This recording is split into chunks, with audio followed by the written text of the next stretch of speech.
welcome back to Current Calamities, where I take a break from the past to look forward to the future with the games of the present. Think fast. Didn't see that coming, did ya? Sonic Frontiers, the long-awaited next entry for the speedy blue hedgehog, now dipping his soap shoes in the open world genre. Because he's certainly not following in the footsteps of his classic rivals. He would never do that. It's been about 5 years since the last 3D Sonic game. I looked at Forces when it was new, and it was a thing that happened. But a lot has happened in between. Sonic has transitioned into movies successfully, which I'm positive no one was predicting, and now we have the first original game since, and there's been some worry but more excitement than I've seen for a Sonic game in a very long time. I'm hoping for better, considering the genre, so let's get ourselves ready to run.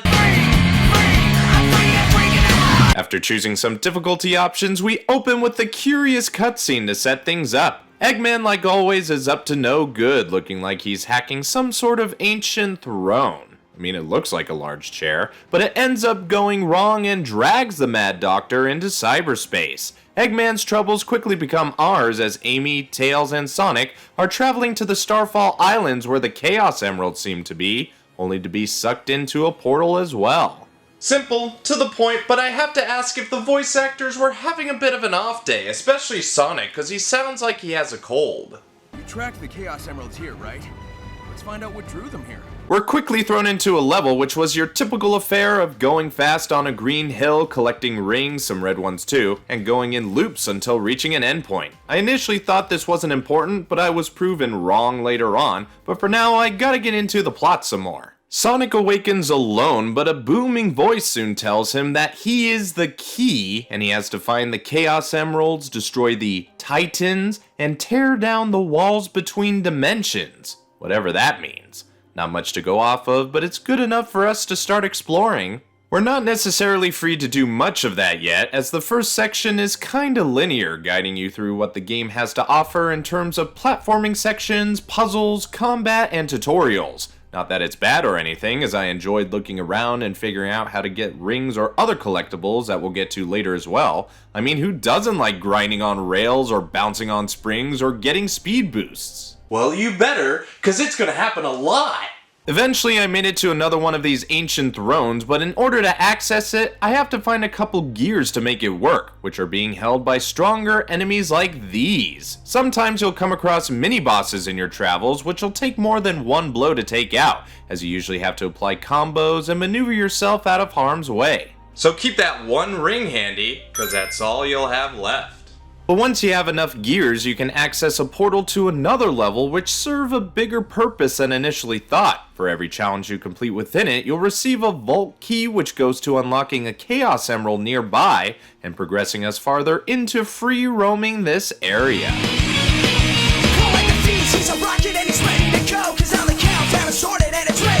The Zebrahead version is the best version. Anyway, you got more area to explore, and you'll immediately find Amy, who I'm glad they're giving a defined and less annoying role. She appears to be half stuck in cyberspace, so we gotta solve that dilemma while we're at it, but we've got more important things to do, like solving shit puzzles. Man, I made it this far in without swearing. I'm proud. You'll find these puzzles here and there, and they don't always use a lot of brain power to figure out. Doing these will grant you more of the map to see for you to pinpoint where exactly things are, which is fine, it varies the gameplay up, but you can pretty much find everything by running around. I mean, you're not gonna miss this fucking thing in the middle of the fields. I fought another mini-boss which had a little more going on, but still was easy to tackle. I didn't know we're playing Shadow of the Colossus. Also learned that purple coins are a thing too. I didn't know we were playing Mario Odyssey. And I'm also learning how to take out these new foes by using Sonic's new Psy Loop. I didn't know we were playing a Sonic game. Of course there's gotta be a new gimmick of sorts, and Sonic has got new abilities like the Psy Loop to help stun enemies or solve some puzzles. There's a whole power system to this game too, like there's a lot to it, but I'll unpack what's new when it comes around. For now, I'm doing most of the same stuff in order to get another Chaos Emerald, which led to me running into one of these Titans. Yeah. This is the Blue Hedgehog's take on the PS2 classic. This serves as a proper introduction to Sage, who wields the power over the Titan somehow, and quite frankly makes easy work out of Sonic, making him come to the conclusion to find the rest of the emeralds. And that's exactly what I did. Time to rev things up as we're finally allowed to explore the vast majority of the first area in our own free will. And what can you do? I mean, about the same, but I'll tell you, it never really got dull for me. I've heard that some are finding the open world a bit repetitive after a while. I can maybe see that way later in the game, but right now I'm very much enjoying running around and finding all sorts of collectibles and rings, and there's a lot to be had. You have these seeds that you can give to this hermit in exchange for boosts, which adds leveling up to Sonic's repertoire of abilities. Enemies drop this light blue shit, which I'm not quite sure where they're useful for.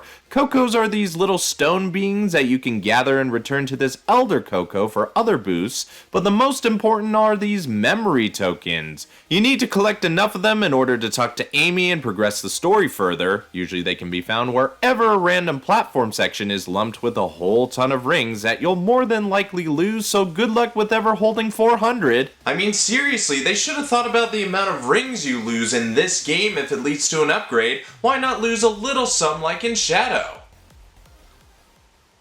Never thought I'd reference this game with anything good, besides its music. The subplot revolves around Amy helping out this particular Coco finding her lost love, which leads us to doing some strange one-off missions like herding a pack of Coco children or clearing a field of wild brush. These tasks somehow lead to getting some Chaos Emeralds, and Sonic getting jiggy with it.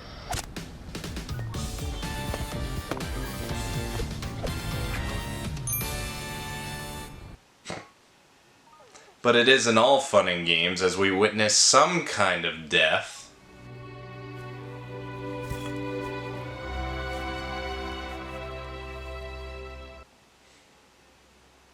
And if you're wondering how Eggman is doing, he's just being unintentionally funny. I've employed similar constructs in my own systems, but this is markedly more advanced. Note to self. Don't admit that to anyone. Of course, there's more Chaos Emeralds you need to find the way we have been, which means you'll need to fight more mini-bosses to get more gears and play more levels to get more keys. I didn't have enough at one point, so I had to backtrack to earlier levels to complete tasks I missed out on.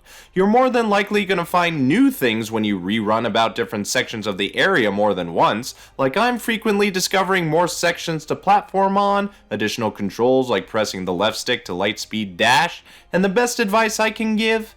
When in doubt, use the side loop. I played a little bit off camera, but you didn't miss a whole lot. Eggman and Sage are in cahoots trying to find the former a way out of his predicament. These Cocos seem to be more than they appear, as this sequence shows them to have an appearance like Chaos from Sonic Adventure. We reunite the one Coco with her love, and they explode and die in peace and love. Don't get any ideas, Amy. I explored more of the area and solved more puzzles, one of which opened up this waterfall, allowing Sonic to take on the first Titan, Giganto. And you get to witness how much that sucked.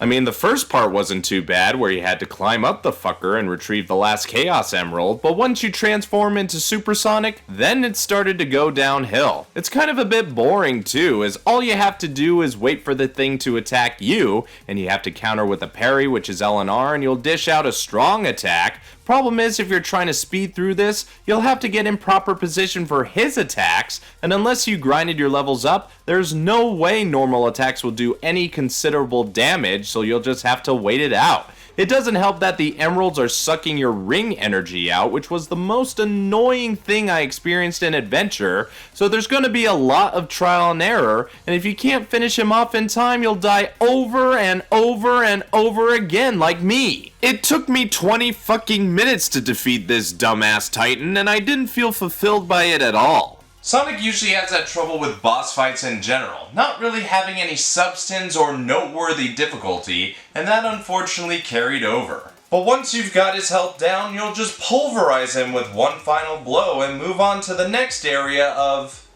5? Okay, I could maybe see why some people are saying this can get repetitive. Oh hell yeah to my completion percentage. On the way to the next area, Sonic gets ambushed as he arrives, pretty much putting him back to square one without the Chaos Emeralds in the middle of the desert.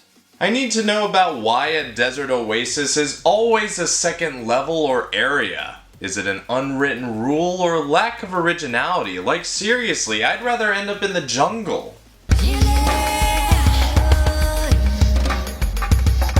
Doesn't seem we're too far off as we find Knuckles in the same predicament as Amy, and now he'll be our partner in exploration. And we do most of the same, but I'll tell ya, it never got boring for me. There were new foes and semi-new ways to go about getting rings and other collectibles. I mean, it never got dull, and I got involved with trying to figure out how to get to where I needed to go, and still enjoyed solving the minuscule puzzles and traversing the whole new area.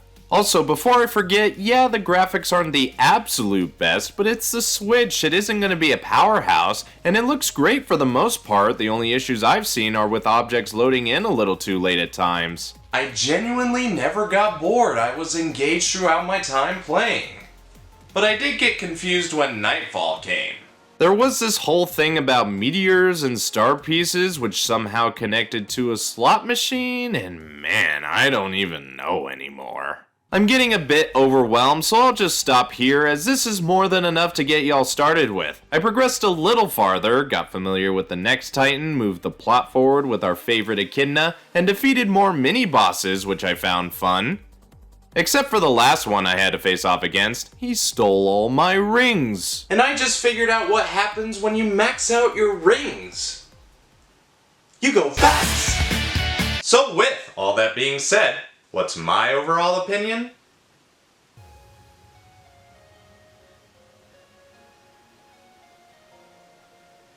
I think Sonic Team knew they had to deliver a decent game, with the success of the movies and the scare caused in early showings, and so far, it's been promising. Sonic Frontiers is delivering on its namesake, allowing us through Sonic to explore like never before, giving us a sense of freedom with the signature gameplay we've come to know, and I think it's executed fine here. I question a few decisions, and I have doubts it'll hold up for the rest of my playtime, but I'll continue to enjoy it for as much as I can, cause it's just nice to play some good Sonic for a change.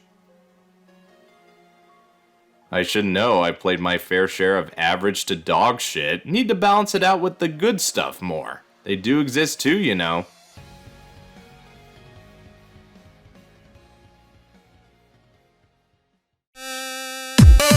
So what do you think? Do you agree with me, or have your own thoughts? Let me know by leaving a comment. If you like what you see, like the video with those thumbs up.